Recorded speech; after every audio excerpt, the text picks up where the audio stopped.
नमस्कार दोस्तों, चलिए जानते हैं बिहार की फटाफट 25 बड़ी खबरों को सिर्फ 10 मिनट में। लेकिन उससे पहले आप यह वीडियो किस जगह से देख रहे हैं हमें कमेंट में जरूर बताएं।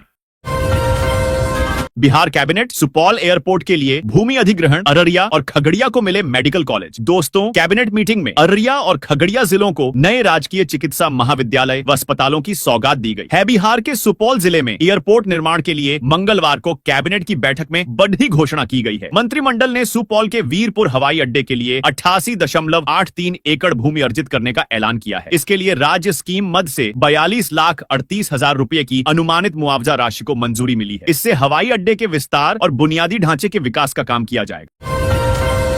गुड न्यूज, पटना से हावड़ा और लखनऊ के बीच चलेगी 16 रैक वाली वंदे भारत। दोस्तों, वंदे भारत में यात्रियों की अधिक भीड़ होने लगी है। इस कारण सैकड़ों यात्रियों को आरक्षण नहीं मिल पाता था। इसी को ध्यान में रखते हुए रेलवे की ओर से पटना से हावड़ा और लखनऊ के बीच अब 16 रैक की वंदे भारत चलेगी। इन दोनों मार्गों पर यात्रियों की अधिक भीड़ को देखते हुए रेलवे ने वंदे भारत की बोगियों की संख्या दोगुनी करने का निर्णय लिया है। इसके पहले चरण में पटना से लखनऊ गोमती नगर के बीच चलने वाली 22,345 बाएं 2246 वंदे भारत एक्सप्रेस की रैक में बदलाव किया जाएगा। इस मार्ग पर चलने वाले 16 बोगी का वंदे भारत एक्सप्रेस पटना पहुंच चुकी है।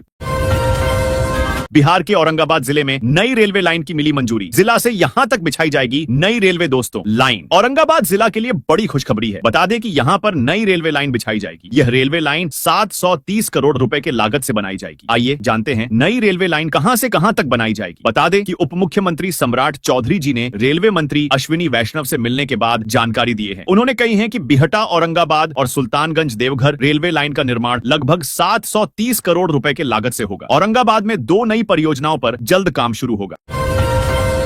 बेगूसराय में जीविका द्वारा सबसे बड़ा रोजगार मेला का आयोजन। देश भर में काम का मौका, 25,000 तक होगी सैलरी। दोस्तों, बेगूसराय में जीविका की ओर से रोजगार मेले का आयोजन किया जाएगा। इस रोजगार मेले का आयोजन 25 फरवरी को साहेबपुर कमाल प्रखंड में होगा। इस रोजगार मेले में 1,000 युवाओं को रोजगार देने का लक्ष्य है। कंपनी अपने मानक के अनुरूप युवाओं को साक्षात्कार के माध्यम से जॉब देंगे।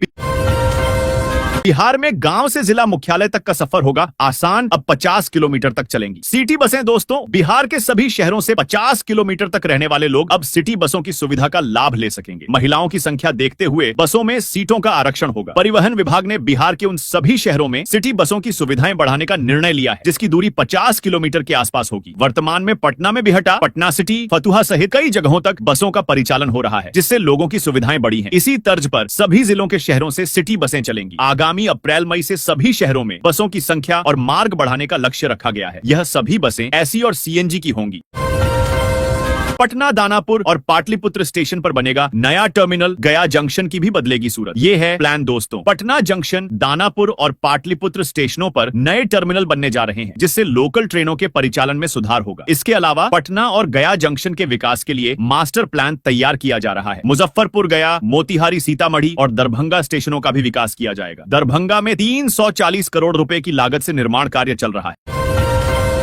55 करोड़ की लागत से पश्चिमी चंपारण में होगा स्टेडियम का पुनर्निर्माण। सीएम नीतीश ने पूरा किया वादा। दोस्तों, बिहार के सीएम नीतीश कुमार की अध्यक्षता में मंगलवार को हुई कैबिनेट मीटिंग में पश्चिम चंपारण में स्टेडियम के पुनर्निर्माण के लिए 53 करोड़ रुपए की मंजूरी दी गई। सीएम ने प्रगति यात्रा के दौरान इसको घोषणा की थी। बिहार कैबिनेट ने पश्चिम चंपारण में स्टेडियम के पुनर्निर्माण के लिए 53 करोड़ की राशि की मंजूरी दे दी है। जल्द ही यहाँ स्टेडियम के पुनर्निर्माण का काम शुरू हो जाएगा। सीएम नीतीश कुमार ने अपनी प्रगति यात्रा के दौरान पश्चिम चंपारण में खेल को बढ़ावा देने के लिए इसकी घोषणा की थी। सीएम नीतीश फिर प्रगति यात्रा के अगले चरण के लिए मुंगेर निकलने वाले हैं। इससे पहले आज हुई कैबिनेट मीटिंग में कई बड़े फैसले लिए गए। इनमें से अधिकतर फैसले प्रगति यात्रा के दौरान की गई घोषणाओं पर हुई।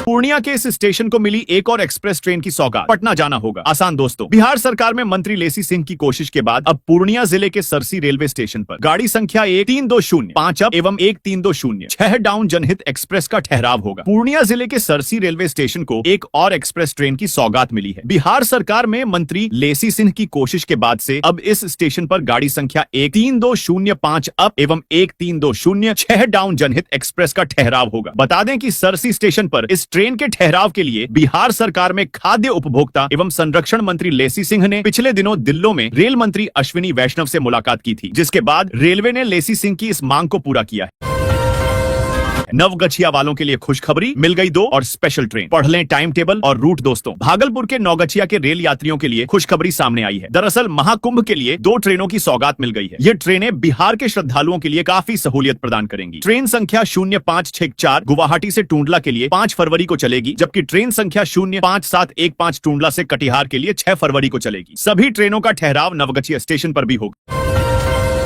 नीतीश सरकार ने 4,000 रुपए बढ़ाया, मानदेय 77,000 अफसरों को मिलेगा फायदा। दोस्तों, बिहार सरकार ने बूथ लेवल अफसरों के मानदेय और पारिश्रमिक में 4,000 रुपए की वृद्धि की है। इस फैसले से 77,000 से अधिक बीएलओ को फायदा होगा। कैबिनेट ने कई अन्य योजनाओं को भी मंजूरी दी है, जिसमें बिहार औद्योगिक निवेश प्रोत्साहन, वस्त्र एवं चर्म नीति 2022 में संशोधन, बिहार अग्नि प्रशिक्षण अकादमी के लिए नए अलीगंज में 3.38 करोड़ से बनेगा। अत्याधुनिक पार्क मार्च तक पूरी होगी। टेंडर की प्रक्रिया दोस्तों, भागलपुर के अलीगंज क्षेत्र में 3.38 करोड़ की लागत से अत्याधुनिक पार्क का निर्माण होगा। यह पार्क सैंडिस कंपाउंड की तरह ही होगा और इसमें टहलने, खेलने और व्यायाम करने की बेहतरीन सुविधाएं होंगी। पार्क का निर्माण अप्रैल से शुरू होगा और 9 महीने में पूरा हो जाएगा। पार्क परंपरागत डिजाइन से अलग होगा। इसका डिजाइन आर्किटेक्ट ने तैयार किया था, जिस पर निविदा भी हुई।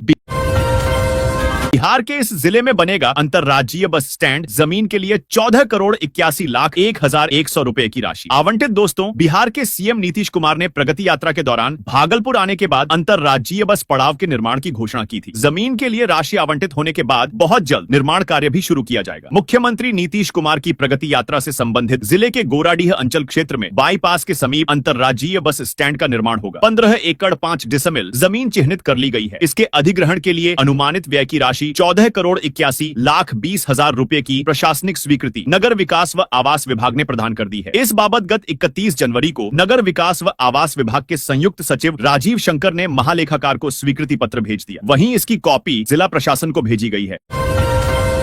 सीएम नीतीश ने युवाओं को दी बड़ी खुशखबरी, सरकारी पदों पर जल्द भर्ती निकालने का दिया आदेश। दोस्तों, बिहार मुख्यमंत्री नीतीश कुमार ने मंगलवार को सरकारी नौकरी की तैयारी कर रहे युवाओं को बड़ी खुशखबरी दी है। मुख्यमंत्री नीतीश कुमार ने मंगलवार सचिवालय के संवाद कक्ष में आयोजित 6,837 नवनियुक्त कनीय अभियंताओं और अनुदेशकों को नियुक्ति पत्र समारोह में हिस्सा लिया। इस दौरान उन्होंने सरकारी नौकरी की तैयारी कर रहे युवाओं को बड़ी खुशखबरी दी है। मुख्यमंत्री ने कहा कि राज्य में जल्द बड़े पैमाने पर बहाली की जाएगी। इसके लिए विभागों में खाली पड़े पदों को चिन्हित किया जा रहा है। इस दौरान मुख्यमंत्री ने सांकेतिक रूप से नवनियुक्त 10 अभ्यर्थियों को नियुक्ति पत्र दिया। विभिन्न विभागों में नवनियुक्त 6,341 कनीय अभियंताओं और श्रम संसाधन विभाग के अंतर्गत किसानों को कृषि यंत्रों पर मिलेगी 250 करोड़ रुपए की सब्सिडी। दोस्तों, किसानों को खेती किसानी के काम में आसानी रहे, इसके लिए सरकार की ओर से सब्सिडी पर कृषि यंत्र उपलब्ध कराए जाते हैं। इसके लिए कृषि यंत्र अनुदान योजना का संचालन किया जा रहा है। अलग अलग राज्यों में इस योजना को अलग नामों से चलाया जा रहा है। इसी कड़ीडीडीसी में राज्य सरकार की ओर से कृषि यांत्रिकरण योजना के तहत किसानों को भारी सब्सिडी देने का फैसला किया गया है। योजना के तहत आगामी वित्तीय वर्ष में किसानों को कृषि यंत्रों पर 250 करोड़ रुपए की सब्सिडी देने का निर्णय लिया है। बीते दिनों कृषि यंत्र निर्माताओं की बैठक हुई। इसमें कृषि विभाग के सचिव ने कृषि यंत्र निर्माताओं को निर्देश दिया कि किसानों को कृषि यंत्र के बाद सर्विसिंग की सुविधा समय पर उपलब्ध कराई जाए। साथ ही सभी यंत्रों की यूनिक पहचान संख्या मशीनों पर लेजर कट के जरिए अंकित कराई जाए।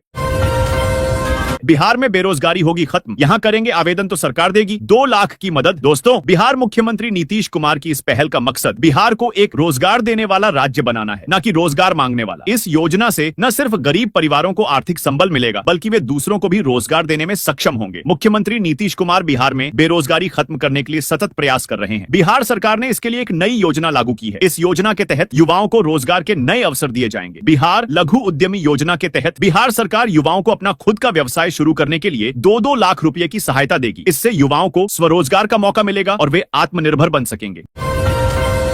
बिहार में बनेंगे अब लैपटॉप और ड्रोन। आईटी क्षेत्र की 10 कंपनियों ने कराया निबंधन। दोस्तों, बिहार आईटी नीति 2024 के तहत निवेश का लाभ के लिए 10 बड़ी आईटी कंपनियों ने विभाग में पंजीकरण करवाया है। साथ ही अन्य 10 आईटी कंपनियां अपने निवेश प्रस्ताव के साथ रजिस्ट्रेशन की प्रक्रिया में हैं। पटना, बिहार में अब तक 40 से अधिक कंपनियों ने आईटी क्षेत्र में निवेश करने का प्रस्ताव दिया है, जिसमें से लगभग 20 कंपनियों के साथ लगभग सहमति बन गई है। IT, ITS, electronic system design एवं manufacturing, SDM, data centre, drone, laptop बनाने वाली कंपनियों समेत कई अन्य कंपनियां निवेश के लिए विभाग के 6 नगर निगमों में लगेगा।